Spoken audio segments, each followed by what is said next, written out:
ஐயா கூடும் கூடும் ஒரு வார்த்தை சொன்னால் ஆதியாகமம் 13ஆம் அதிகாரம். ஆபிராமும் அவன் மனைவியும் அவனுக்கு உண்டான யாவும் அவனுடனே லோத்தும் எகிப்தை விட்டு தென் திசையில் வந்தார்கள். ஆபிராம் மிருக ஜீவன்களும் வெள்ளியும் பொன்னுமான ஆஸ்திகளை உடைய சீமானாயிருந்தான். அவன் தன் பிரயாணங்களிலே தெற்கே இருந்து பெத்தேல் மட்டும், பெத்தேலுக்கும் ஆயுக்கும் நடுவாக தான் முன்பு கூடாரம் போட்டதும் தான் முதல் ஒரு பலிபீடத்தை உண்டாக்கினதுமான ஸ்தலம் மட்டும் போனான். அங்கே ஆபிராம் கர்த்தருடைய நாமத்தை தொழுது கொண்டான். ஆபிராமுடனே வந்த லோத்துக்கும் ஆடு மாடுகளும் கூடாரங்களும் இருந்தன. அவர்கள் ஒருமித்து குடியிருக்கின்ற பூமி அவர்களை தாங்கக்கூடாதிருந்தது.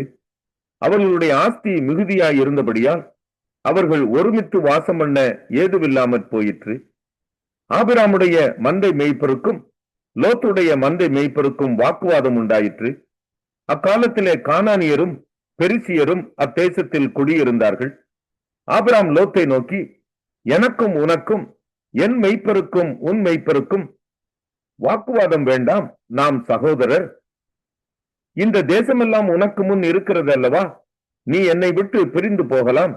நீ இடதுபுறம் போனால் நான் வலதுபுறம் போகிறேன், நீ வலதுபுறம் போனால் நான் இடதுபுறம் போகிறேன் என்றான். அப்பொழுது லோத்து தன் கண்களை ஏறெடுத்து பார்த்து யோர்தான் நதிக்கு அருகான சமபூமி முழுவதும் நீர்வளம் பொருந்தினதாய் இருக்க கண்டான். கர்த்தர் சோதோமையும் கொமோராவையும் அழிக்கும் முன்னே சோவாருக்கு வழி மட்டும் அது கர்த்தருடைய தோட்டத்தை போலவும் எகிப்து தேசத்தை போலவும் இருந்தது. அப்பொழுது லோத்து யோர்தானுக்கு அருகான சமபூமி முழுவதையும் தெரிந்து கொண்டு கிழக்கே பிரயாணப்பட்டு போனான். இப்படி அவர்கள் ஒருவரை விட்டார்கள். ஆபிராம் கானான் தேசத்தில் குடியிருந்தான். லோத்து அந்த யோர்தானுக்கு அருகான சம பூமியில் உள்ள பட்டணங்களில் வாசம் பண்ணி சோதோமுக்கு நேரே கூடாரம் போட்டான். சோதோமின் ஜனங்கள் பொல்லாதவர்களும் கர்த்தருக்கு முன்பாக மகா பாவிகளுமாயிருந்தார்கள். லோத்து ஆபிராமை விட்டு பிரிந்த பின்பு கர்த்தர் ஆபிராமை நோக்கி, உன் கண்களை ஏறெடுத்து நீ இருக்கிற இடத்திலிருந்து வடக்கேயும் தெற்கேயும் கிழக்கேயும் மேற்கேயும் நோக்கி பார். நீ பார்க்கிற இந்த பூமி முழுவதையும் நான் உனக்கும் உன் சந்ததிக்கும் என்றைக்கும் இருக்கும்படி கொடுத்து உன் சந்ததியை பூமியின் தூளை போல பெருக பண்ணுவேன். உன் பூமியின் தூளை எண்ணக்கூடுமானால் உன் சந்ததியும் எண்ணப்படும். நீ எழுந்து தேசத்தின் நீளமும் அகலமும் எம்மட்டோ அம்மட்டும் நடந்து திரி, உனக்கு அதை தருவேன் என்றார். அப்பொழுது ஆபிராம் கூடாரத்தை பெயர்த்து கொண்டு போய் எபிரோனில் இருக்கும் மம்ரேயின் சமபூமியில் சேர்ந்து குடியிருந்து அங்கே கர்த்தருக்கு ஒரு ஆதியாகமம் 14ஆம் அதிகாரம்.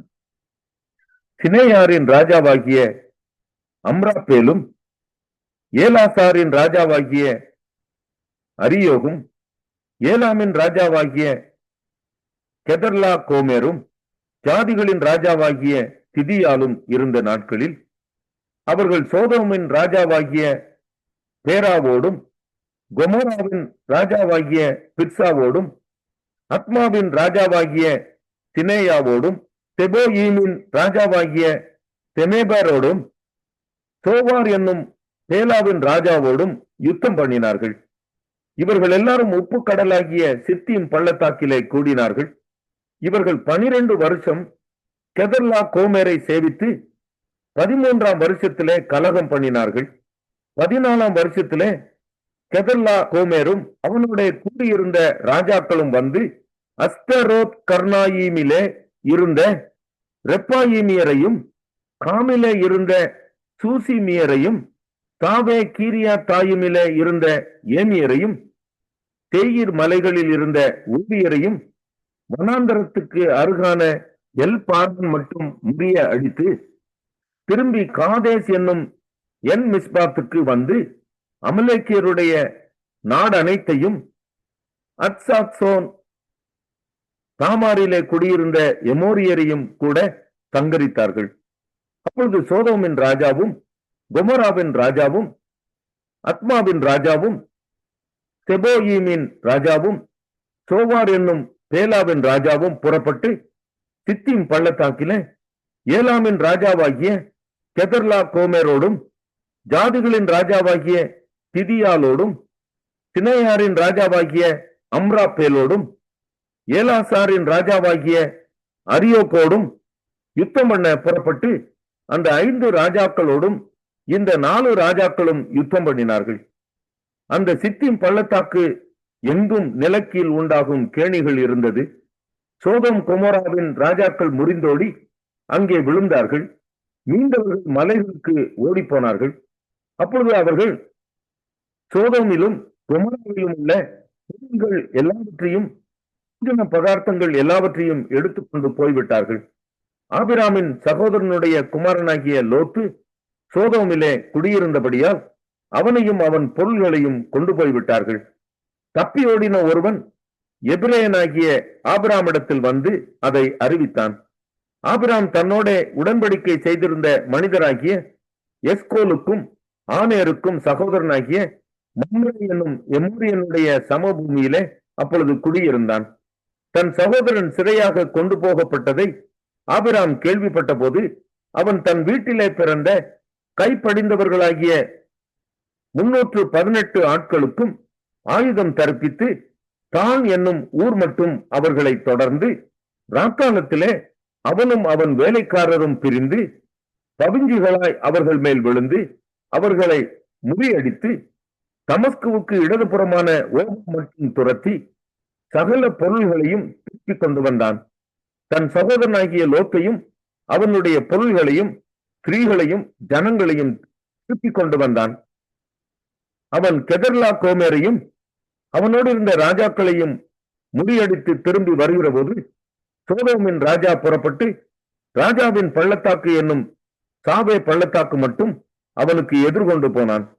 அன்றியும் உன்னதமான தேவனுடைய ஆசாரியனாய் இருந்த சாலேமின் ராஜாவாகிய மெல்கிசதேக்கு அப்பமும் திராட்சரசமும் கொண்டு வந்து அவனை ஆசீர்வதித்து வானத்தையும் பூமியையும் ஆசீர்வாதம் ஆபிரகாமுக்கு உண்டாவதாக, சத்துருக்களை உன் கையில் ஒப்பு கொடுத்த உன்னதமான தேவனுக்கு ஸ்தோத்திரம் என்று சொன்னான். இவனுக்கு ஆபிராம் எல்லாவற்றிலும் தசமபாகம் கொடுத்தான். சோதோமின் ராஜா ஆபிராமை நோக்கி, ஜனங்களை எனக்கு தாரும், பொருள்களை நீர் எடுத்துக்கொள்ளும் என்றான்.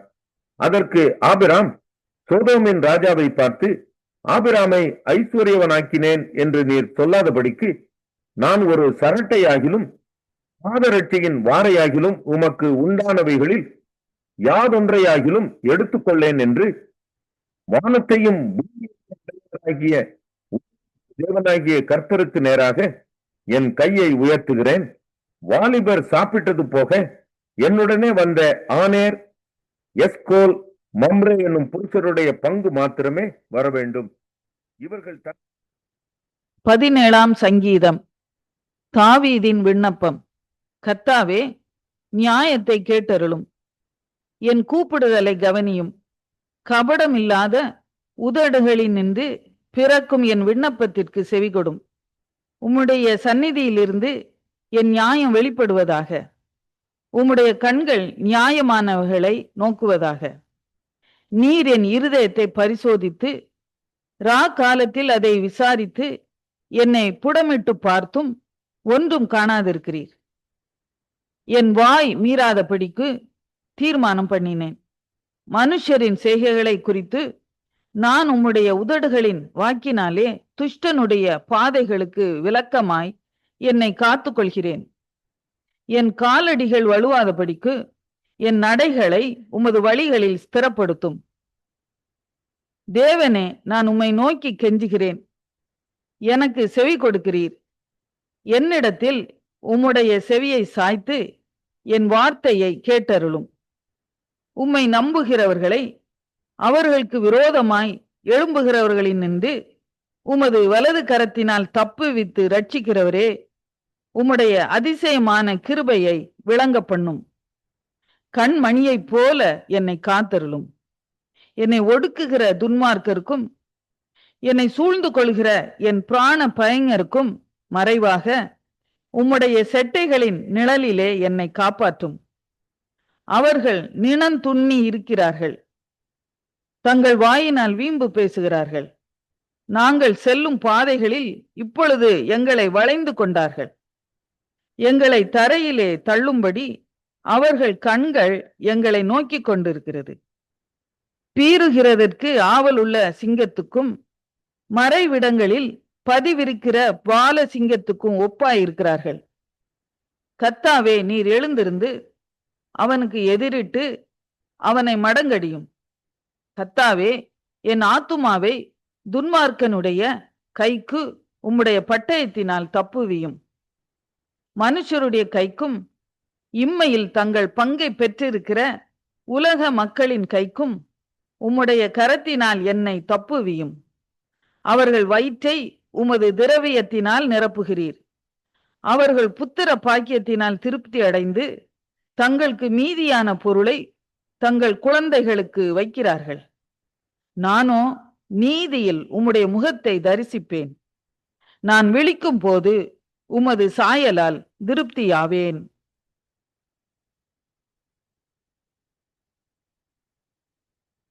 மத்தேயு 9ஆம் அதிகாரம்.